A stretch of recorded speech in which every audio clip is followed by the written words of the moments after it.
What is up, guys? Welcome to a new video. I haven't done one of these for a few patches, so I think it's about time we update it, and I don't think you're going to expect my number one this time around. Anyway, remember to throw this video a like and let me know what you think. I'm actually not too sure if you guys like these top 5 videos a ton or not. I'm happy to do more of them for other roles too if you enjoy them, so let me know. I'm actually going to start with number 4. So we're going to go 4, 3, 2, 1 and then talk about the 5th place. I know it seems really weird, but it'll actually make sense at the end. Caitlyn is going to be our number 4. The trap max, in my opinion, is just so strong. You can do this in a bunch of ways though. You can put like 3 points into Q and then max your W. You can just max your W or just max your Q. Your Q is going to be for wave clear, right? Like if a champion like Lucian is against you and he's just pushing a lot, then Q is going to give you a little bit more chance to keep it out of your tower, but your W is for more fighting. Like it's really hard to keep track of traps in a fight. You really pick Caitlyn for her late game damage though. It's just insane. Actually 2 reasons I guess. So her lane phase is really strong and her late game is really strong. She isn't very good after just 1 item though. She kind of needs 2. Like after a Runin's Hurricane, she doesn't do too much, to be honest. Even if you get an Infinity Edge, you don't do that much. Like think of a Lucian, right? After Ghost Spade, he's really strong. Caitlyn's not really the same. That is pretty much the biggest reason why she's a number 4. Like her mid game is not as strong as other people. She doesn't spike as early. Like she is a bit slower, I think. Like Lucian after just Ghost Spade is going to do a lot of work. Caitlyn isn't. Your lane phase is a lot like a Zyra though, in a way. Like he's very annoying, right? Very oppressive. It's kind of difficult to play against and annoying to play against, but she has this dip which is abusable, which is why I don't think like she's banned very often. You're very safe with your net. You're not very team reliant, and you can actually keep yourself safe, which is really good, but your combos are insane. If you pull some of these off, you're going to be devastating people. My favorite one, like I think the most damage is actually like a headshot auto into a trap headshot, then a net headshot and an ultimate. Like someone is going to die from that. There's nothing they can do. And number 3 is going to be Jhin. So you know the way I do these, like who is the most well-rounded AD carry for everyone. I don't put a preference on high low really. I don't put a preference on low elo either. If I was looking just at high elo for like plat and probably diamond as well, then Jhin would be number 1. He's insane right now if you actually use him properly. The problem though is that lower ranks especially, he needs a front line. He needs some kind of team synergy. He's better when a support goes in first and then he can follow up. Like he needs some kind of setup. You do have the damage and utility side of things that we're really looking for in AD carries now. You have the burst from your Q and your crit as well. You have long range damage from your W and your ultimate, especially with Deathfire. The AD and Armor Pen build, in my opinion, is still going to be the best. It's the earliest power spike with no real downside. It's still very good later, which is actually kind of uncommon and is what I think makes him overpowered with this build. The way your passive scales into the game, and especially Deathfire as well, like your W and ultimate is going to count as a single target Deathfire spell, which means it does more damage, and that is just a ton because it has such a big AD ratio. You have the utility, you have the snare, the slow as well, the long range damage. The snare is amazing if you have any kind of other poke damage, like a Karma Q for example, hits someone and then you snare. It's very easy kills, just like an Ashe, to be honest. In my opinion, it is actually better than an Ashe arrow in that way. Your W snare is easier to hit and has a lower cooldown, so you can keep attempting it. The problem is it requires someone to set it up for you. In my opinion, if you play this guy correctly, he can have the highest impact out of any AD carry, but when your team isn't that great, it's going to be hard to do too much, and he's also not the best against killing tanks. Number 2 is going to be Ashe, actually. The utility side of her is still making her insanely strong, and it's very, very unlikely she's going to get nerfed soon. Now, maybe I'm taking the piss with this a little bit, but Riot are releasing a legendary skin, okay? And it's super, super rare for a champion to get a new skin that's, like, quite expensive and to be nerfed straight away. What we're most likely going to see is her nerfed in a few patches, if anything. So just abuse it while you can, I guess. Use that awesome new skin, and then she'll probably get nerfed when everyone's bought it. Anyway, she has the damage and utility we want right now. Carry champions are everywhere, and that's kind of what the game is turned into, like setting up the other carries to do their damage properly. We do have a lot of damage though, which is kind of actually what's keeping her at the top, the utility and the damage side of things. Your ranger's focus is actually most of it, so the volley poke is nice, kind of irritating in lane. You have the passive in range for good trades in lane as well, but it's going to be like your runins and further applying with the ranger's focus. That is a lot of AoE damage. Like even your ranger's focus is going to apply on those 3 bolts. You have the utility to slow and kite people, which is great because you don't need as much protection considering you're immobile, but you have the arrow to engage and to peel as well. If anything, her Q is just a little bit too strong, but the arrow like doesn't need a team, right? Jhin needs setup for his W to actually snare someone. Ashe is the setup. Her Q as well kind of offers like a lot of burst. It's kind of like really good against carry targets because even if they have burst damage, you have something to match that. It also shreds tanks as well, like sustained damage. It just has all bases covered. Ashe is a jack of all trades. She's very good at everything, and when something is like that, you're supposed to be average at those things, but she excels at all of them. them. That is the problem. Number 1 then is going to be Jinx right now for this patch. Jhin and Ashe are really good, like really good. But I think if you're purely trying to solo carry at every elo, then Jinx is the best answer. You just have so much damage. I know I throw that word around way too much, but you do. You just have so much and you don't really have any utility. That's the strange thing. Right now we're looking for damage and utility, but Jinx kind of just trumps everything because she can kill stuff so quick and she has like really good synergy with the supports right now. She can play with these aggressive ones, like you can get a lot of chomper kills, like a Leona stun into chompers, just keeps them rooted for a long time and you can do a lot of work there. With defensive ones as well, they keep her alive, they let her be this hyper carry that she is, and the Ardent Sensor as well becoming more popular is more on hit damage and attack speed for her. Your rockets are back to being like 90% of the time what you use, the AoE with runes on all of those bolts as well, and you might actually not realize just how much you are doing because you're looking at the main target, but you're going to be critting everyone around you. You have some damage from range, which is handy to have if you can't auto attack. You have a zap, I guess. You have your ultimate though in fights, and your chompers to peel kind of. Tanks are actually pretty strong in this meta, but they need this kind of like damage from the AD carry to really work, and Jinx provides that. There's this common misconception though that carries are bad with hyper carries because you have too much damage on the field, but that is not actually true because people focus those carries and not on you. That gives you more time to kill things, and in some ways that's actually better. Defensive supports like Soraka, Lulu, Janet are amazing with you at the moment, and I think that's kind of what's taking her over the top, like the popularity of them and just how good they are at keeping you alive. Overall, I do agree, like Jinx doesn't really have any utility side of things. You don't really help your team carry as much, but she is the carry. If you want to do the damage as the AD and take over the game, then she does it best right now. So those are my top 4, but what about number 5? The reason it's after is because I actually want to split this into 3 depending on what you're looking in an AD carry. AD carry at the moment as a role is very diverse, so I think it's more useful to help you take into games. If you want the overall 5th, if you're just there for that, you just want a definitive 5th, then it's probably going to be Miss Fortune for me. So let's start with her. She is the team fight queen, right? If you live to team fight and you just want to survive the lane phase and kill everyone afterwards and don't really like playing the traditional ADs, then this is going to be the pick for you. She kind of plays like an AD mid laner. You're very ability focused rather than auto attack focused. Like, when do I want to use the what ability? When do I want to use my Q? When do I want to use my ultimate? Team fights are basically like get a good ult off and then you clean up afterwards with auto attacks. That's very easy like version of playing AD carry. Her autos are not useless though. That is kind of how you unlock her real potential, especially with your love tap passive damage, like swapping between targets.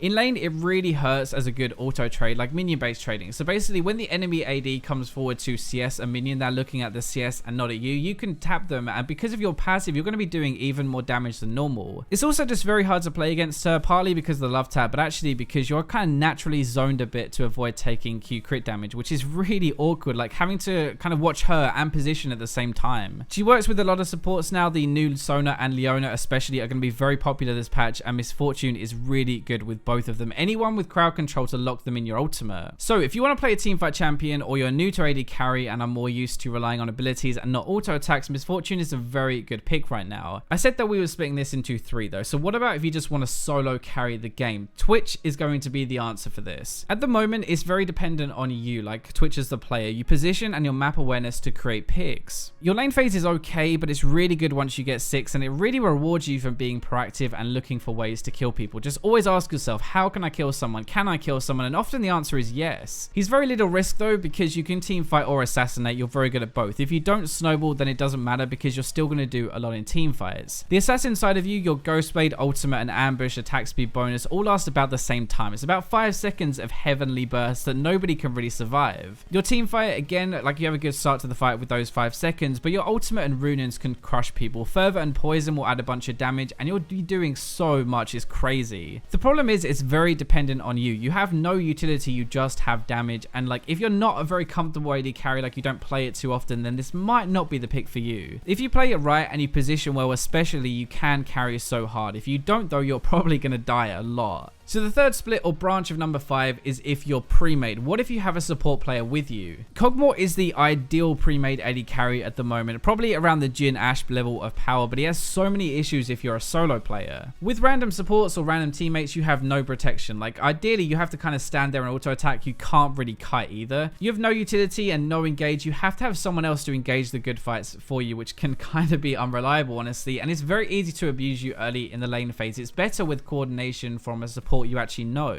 These things when you're a solo player really hold him back in my opinion, especially at lower ranks. You can play this in Diamond and do okay, but even then you're going to hit a few snags along the way. When you're pre-made, you have that protection and safety. You don't really have to worry about that too much. You can just stand there and attack people and use that insane damage you have right now. Your W turret form with the Fervor, Rage Blade, Runins, and Ardent Sensor on hit plus attack speed is ridiculous. You're basically like a ticking time bomb. You either kill him early and win, or you're going to have a really hard game. Anyway, that wraps up this video for my top 5 AD carries. A bit of a different format. Let me know if you enjoyed it. Let me know if you want me to do other top 5 champions. But thank you very much for watching the video, and that's all for now, so I'll leave you with the robots.